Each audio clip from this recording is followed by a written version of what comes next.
지금 이 시간 김스테반 TV를 방문해 주신 여러분 모두를 주 예수님의 이름으로 환영합니다.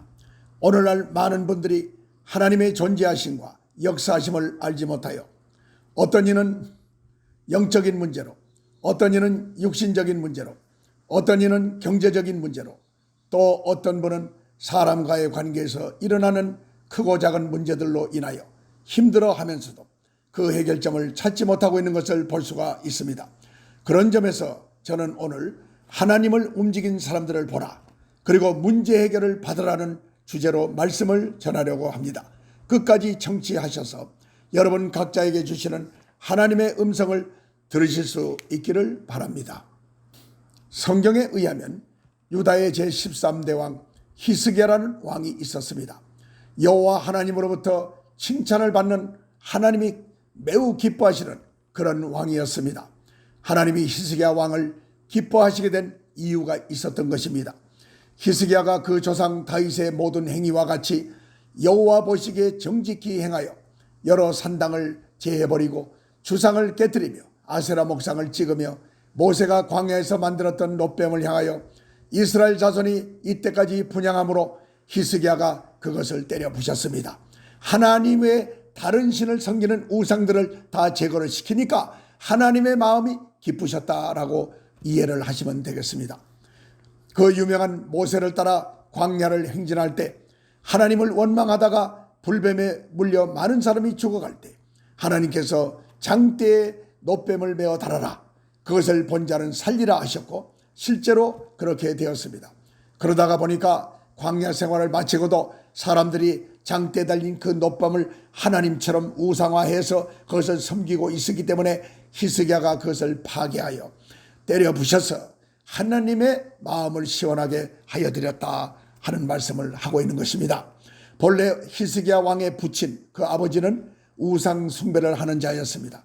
그러나 히스기야는 우상 숭배가 하나님의 뜻이 아니라는 것을 알았기 때문에 과감하게 우상을 척결했고 하나님께만 예배를 드렸습니다. 하나님만을 경배했습니다. 그러니 하나님이 히스기야를 기뻐하지 않을 수가 없었던 것입니다.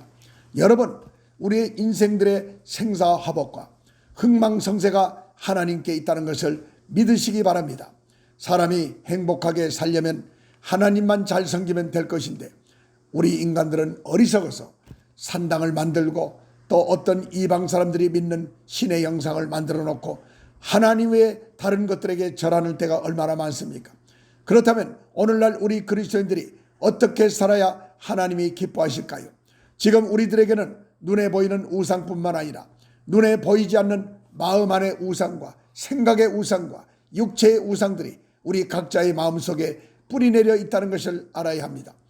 외적으로 겉으로는 하나님을 잘 믿고 교회에 충성하는 것 같으나 하나님보다 돈을 더 사랑하는 것, 음욕에 불타는 것, 하나님보다 세상을 더 좋아하는 것, 하나님 중심이 아니라 사람 중심으로 사는 것, 이런 것들이 자칫하면 우상 숭배가 될 수 있는 것입니다. 그러나 히스기야가 왕이 되어서 참 잘한 것은 하나님만을 의지하고 하나님만을 신뢰했던 것입니다. 히스기야 왕 이전에도 그런 왕이 없었고 후에도 그러한 자가 없었다고 성경은 기록하고 있습니다. 곧 저가 여호와께 연합하여 떠나지 아니하시고 여호와께서 모세에게 명하신 계명을 지켰다라고 되어 있습니다. 우리가 잘 아는 기도의 사람 다니엘이 우상을 거부하고 산의 진미조차도 거부를 하고 오직 하나님만 의지하여 하나님의 말씀대로 살았더니 그에게 지혜와 총명을 더하여 주시고 꿈과 몽조를 능히 해석하게 하여 주셔서 그를 높여주시고 귀한 존재가 되게 하여 주신 것처럼 여호와께서 히스기야 왕과 함께 하심에 저가 어디로 가든지 형통하였던 것입니다. 그 결과 아수르 왕을 배척하고 그를 섬기지 아니하였고 블레셋 사람을 쳐서 가사와 그 사방에 이르고 망대에서부터 견고한 성까지 이르렀더라. 성경은 그렇게 기록하고 있습니다. 세력이 커지고 땅이 넓어지고 그리고 국가가 나라가 부강하게 되었고 백성들이 태평세월을 지나게 되었다. 이 말씀을 하고 있는 것입니다. 하나님 말씀대로 행한 결과 이런 축복이 임한 것입니다. 히스기야는 여호와 하나님과 연합한 왕이었고 율법을 성실하게 이행했고 하나님의 말씀에 순종한 왕이었습니다. 하나님과 마음이 하나가 되었다는 뜻입니다. 저와 여러분 모두가 히스기야 왕처럼 그리고 그 당시의 백성들처럼 신앙생활을 그렇게 해서 언제나 하나님께서 형통하게 해주시는 그 하늘의 복을 이 땅에서 받아 누리고 살다가 영원한 천국에 가야 될 줄로 믿습니다.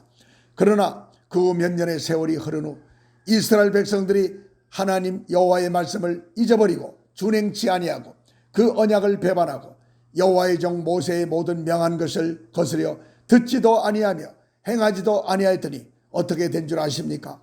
군사력이 막강한 그 이웃나라 아수르 군대, 지금으로 말하면 시리아입니다.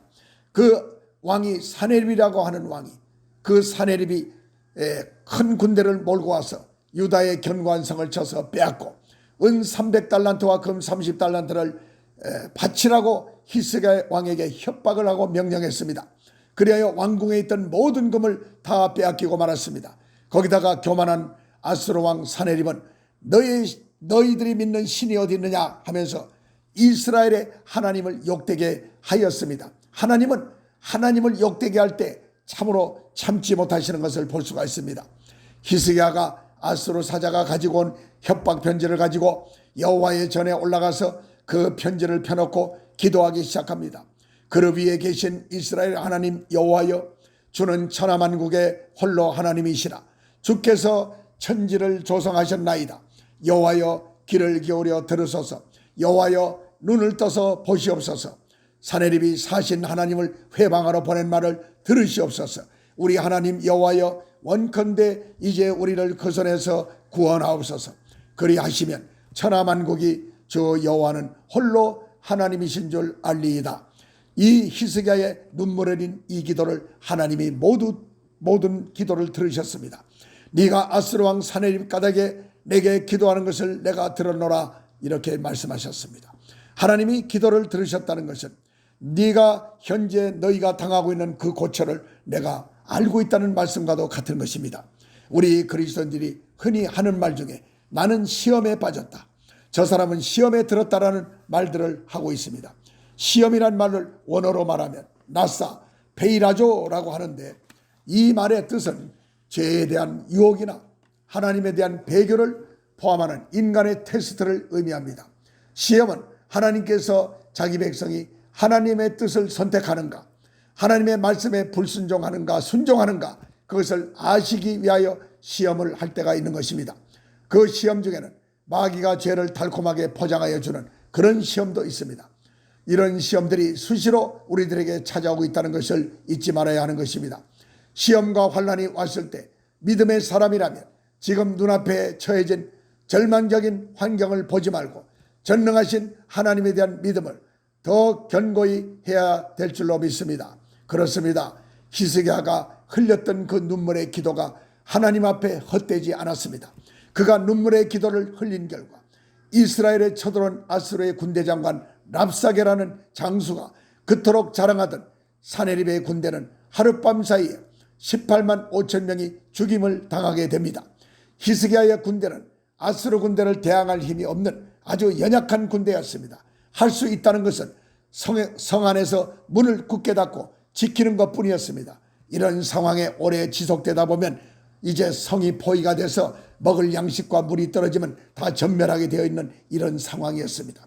그때 하나님의 사자, 즉 하나님이 보내신 천사들이 나타나 아수르 군대를 쳐서 멸하여 주셨습니다. 천사들이 나타나서 연약한 이스라엘 군대를 대신하여 아수르 군대를 다 멸절시켰다는 이야기를 하고 있는 것입니다. 군사가 많이 죽자 사네립은 두려워하여 이스라엘 점령할 것을 포기하고 자기 나라로 돌아가 니느웨에 있으면서 자기가 믿는 아수르의 우상 신 니스록의 묘에 경배할 때에 아드람멜렉과 사라셀이라는 사람이 사네립을 칼로 쳐서 죽이고 그대로 도망을 하였습니다. 하나님이 개입하시면 모든 문제가 이와 같이 시원하게 해결되는 것입니다. 성경에 나오는 인물들 중 하나님을 움직인 사람들은 모두가 기도하는 사람들이었습니다. 하나님과 마음이 합한 사람들이었습니다. 하나님을 시원하게 해드린 사람들이었습니다. 여러분에게도 어떤 문제가 있습니까? 하나님을 시원하게 해드리는 여러분 모두가 되셔서 여러분의 모든 문제, 장애물들이 다 없어지고 여러분의 앞길에 탄탄대로가 열리시기를 주 예수님의 이름으로 축원합니다. 사무엘, 느헤미야, 이사야, 예레미야, 욥, 에스겔, 다니엘, 다윗과 같은 사람들이 모두 기도하는 사람들이었고 마음이 담대한 사람들이었습니다. 전적으로 하나님만을 신뢰한 인물들이었습니다. 이어서 열왕기하 20장에서 히스기야가 죽을 병에 걸렸다는 이야기가 나옵니다. 그의 가슴을 찢는 눈물의 기도로 15년이나 수명을 연장받은 이야기는 그리스도인들 모두가 잘 알고 있는 이야기입니다. 아수르의 사내립이 1차 침공했을 때 발생한 히스기야의 수명 연장 사건입니다. 막강한 힘과 권력을 행사했던 아수르 왕 사내립의 죽음 이후에 히스기야가 병들어 죽게 되었다가 회복되는 사건이 등장한 것은 인간의 생사화복의 주관자가 바로 하나님이시라는 것을 드러내기 위한 것이라고 볼 수가 있습니다. 히스기야가 정확하게 어떤 병에 걸렸었는가 그것은 기록이 되어 있지 않지만 하나님께서 선지자 이사야를 그에게 보내어 너는 이제 집을 처치하라. 네가 죽고 살지 못하리라 라고 너의 신변을 정리하라고 말씀한 것은 그가 더 이상 살 수 없는 중환병에 걸려 있었다는 이야기가 되는 것입니다. 그러나 히스기야는 선지자 이사야가 찾아와서 너는 더 이상 살지 못할 것이고 죽을 것이다. 그러니 네 주변 정리를 하라 했지만 그의 삶을 포기하지 않았습니다. 히스기야가 자기 얼굴을 벽으로 향하고 하나님을 향하여 여호와 구하오니 내가 진실과 전심으로 주 앞에 행하며 주의 보시기에 선하게 행한 것을 기억하여 주시옵소서라고 심하게 통곡하며 울었다고 되어 있습니다. 그렇습니다. 우리는 히스기야가 말한 바로 이 대목에 우리의 시선을 고정시켜야 합니다. 내가 진실과 전심으로 주 앞에 행하며 주의 보시기에 선하게 행한 것을 기억하여 주시옵소서. 이 말을 할 수 있는 우리 모두가 되어야 될 줄로 믿습니다. 우리들도 이 땅에 살아가는 동안 내 힘으로 안 되는 일들이 너무나 많습니다. 그런데 중요한 것은 여러분이 히스기야처럼 내가 진실과 전심으로 주 앞에 행하며 주의 보시기에 선하게 행한 것을 기억하여 달라고 말할 수 있는가 하는 것입니다. 사람이 엄청나게 강한 것 같지만 연약한 존재이기 때문에 의사로부터 당신은 얼마 살지 못합니다. 이런 통고를 받았을 때 보통 사람들은 쉽게 좌절하고 마는 것입니다. 하물며 선지자를 통하여 하나님이 너는 더 이상 살지 못한다고 했을 때는 더 절망하지 않았겠습니까? 여기서 히스기야에게 우리가 배울 것이 또 하나 있습니다. 그는 포기하지 않았습니다. 그동안 하나님 앞에 진실과 전심으로 행했던 하나님이 보시기에도 선하게 행했던 일들을 기억하여 달라고 눈물로 기도했다는 것은 하나님은 사람을 죽이시기도 하고 살리시기도 하시는 전지전능하신 하나님이심을 믿었다는 것입니다. 내가 하나님 앞에 눈물로 간청하면 하나님은 나의 기도를 들으실 거야. 이런 믿음이 우리에게도 필요할 줄로 믿습니다. 그런 믿음으로 기도했기 때문에 하나님의 은총이 그에게 임한 것입니다. 하나님의 치유가 그에게 임하신 것입니다. 하나님은 우리들이 진실과 전심으로 행한 것들을 다 기억하고 계시기 때문에 오 하나님 이러이러한 것을 기억하여 주셔서 지금의 나를 이 환난과 곤란의 상태에서 벗어나게 해달라는 기도를 간절하게 하는 우리 모두가 되어야 될 줄로 믿습니다. 그런데 어떤 성도들은 교회는 오래 다녔습니다. 그러나 종교적인 신앙생활을 했습니다. 하나님께 자기 진실함과 헌신된 삶에 대하여 자랑할 것이 하나도 없는 경우가 있는 그런 분들도 있습니다. 그러나 히스기야처럼 진실과 전심으로 하나님과 교회와 성도들 간에 행한 것이 별로 없다 하더라도 하나님 이제부터는 하나님께 하나님 말씀대로 행할 것이고 하나님의 뜻을 이 땅에 이루는 일에 쓰임받기를 원합니다. 하나님 나라가 확정되는 일에 저를 사용해 주시옵소서.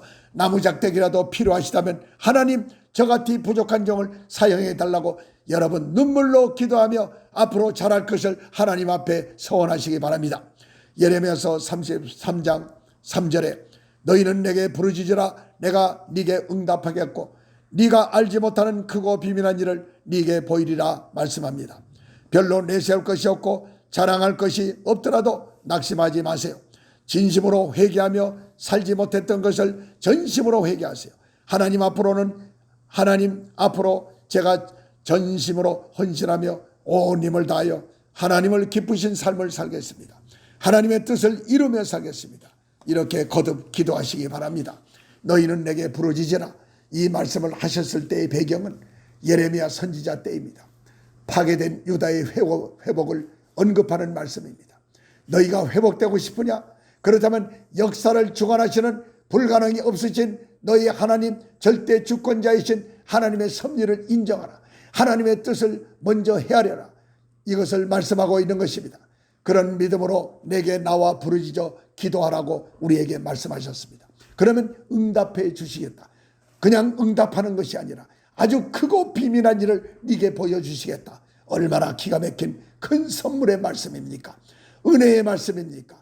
기도할 때는 의무적으로 하지 말고 이와 같이 하나님의 응답과 하나님의 선물을 바라고 기도하시기 바랍니다. 믿음으로 기도해야 합니다. 그럴 때 하나님이 보여주시는 크고 비밀한 일을 여러분 모두가 경험하게 될 줄로 믿습니다. 기도는 기적을 일으킨다는 거 잊지 마시기 바랍니다. 기도할 때 여리고성이 무너졌듯이 기도할 때 여러분의 앞길을 가로막고 있는 모든 장애물이 없어지고 말 것입니다. 기도할 때 여러분의 생각과 여러분의 능력으로 도저히 감당할 수 없는 불가능했던 일들이 가능한 일로 바뀌어질 것입니다. 하나님이 천사들을 보내셔서 여러분과 여러분의 가정과 여러분의 삶을 지켜주실 것입니다. 이 사실을 믿으시고 하나님을 움직인 인물들을 보시고 그들처럼 살겠다고 주 예수님의 이름으로 소원하며 결단하는 여러분 모두가 되시기를 주 예수님의 이름으로 여러분을 축복하고 기원합니다. 할렐루야, 아멘. 모든 영광을 전지전능하신 우리 하나님 아버지께 올려드립시다. 아멘.